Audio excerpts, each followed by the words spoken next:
It's just one more way of reducing your liberty and reminding you that they can fuck with you anytime they want. As long as you put up with it. As long as you put up with it. Which means, of course, anytime they want. Because that's what Americans do now. They're always willing to trade away a little of their freedom in exchange for the feeling, the illusion of security. What we have now is a completely neurotic population obsessed with security and safety and crime and drugs and cleanliness and hygiene and germs. There's another thing. Germs.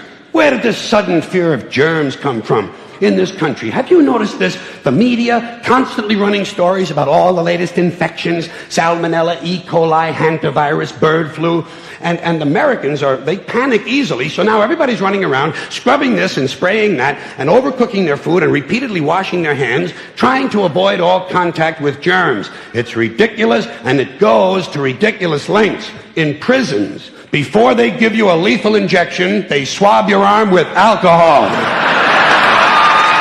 It's true. It's true. It's true. Well, they don't want you to get an infection. And you can see their point. Wouldn't want some guy to go to hell and be sick. It would take a lot of the sportsmanship out of the whole execution. Fear of germs. Why, these fucking pussies.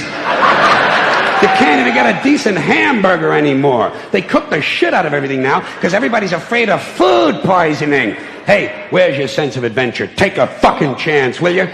You know how many people die in this country from food poisoning every year? 9,000. That's all. It's a minor risk. Take a fucking chance, bunch of goddamn pussies. Besides, what do you think you have an immune system for? It's for killing germs. But it needs practice. It needs germs to practice on. So listen. If you kill all the germs around you and live a completely sterile life, then when germs do come along, you're not going to be prepared. And never mind ordinary germs. What are you going to do when some super virus comes along that turns your vital organs into liquid shit? I'll tell you what you're going to do. You're going to get sick, you're going to die, and you're going to deserve it because you're fucking weak and you got a fucking weak immune system. Now, God damn it. Hey. All right. Let me tell you a true story about immunization, okay? When I was a little boy in New York City in the 1940s, we swam in the Hudson River, and it was filled with raw sewage, okay? We swam in raw sewage, to cool off. And at that time, the big fear was polio. Thousands of kids died from polio every year. But you know something? In my neighborhood, no one ever got polio. No one ever. You know why? Because we swam in raw sewage. It strengthened our immune systems. The polio never had a prayer. We were tempered in raw shit.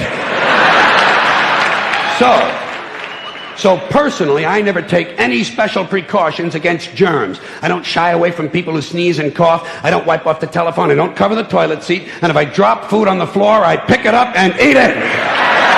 I eat it. Yes, I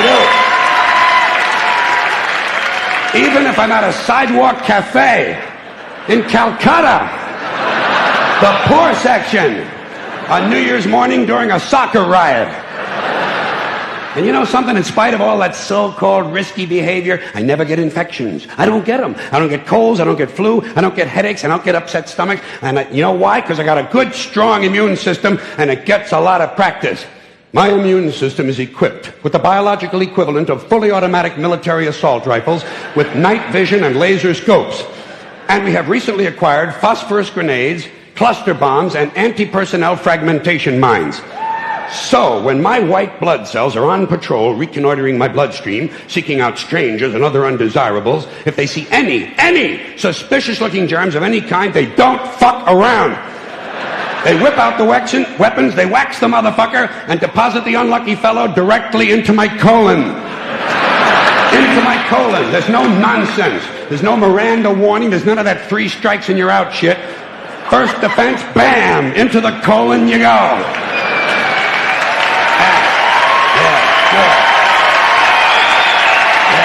Yeah.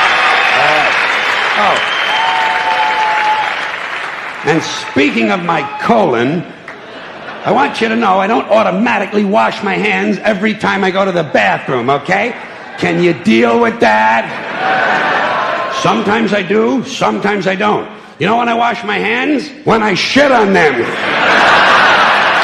That's the only time. And you know how often that happens? Tops.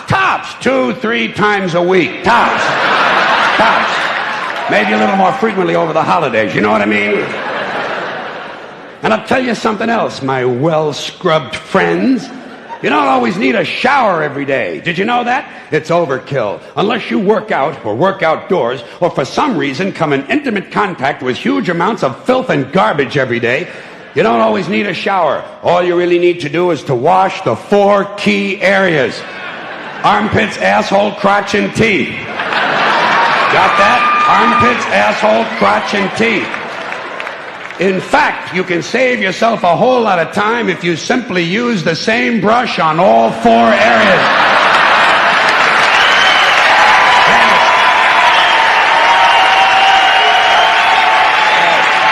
Thank you. I appreciate it. Thank you. All right.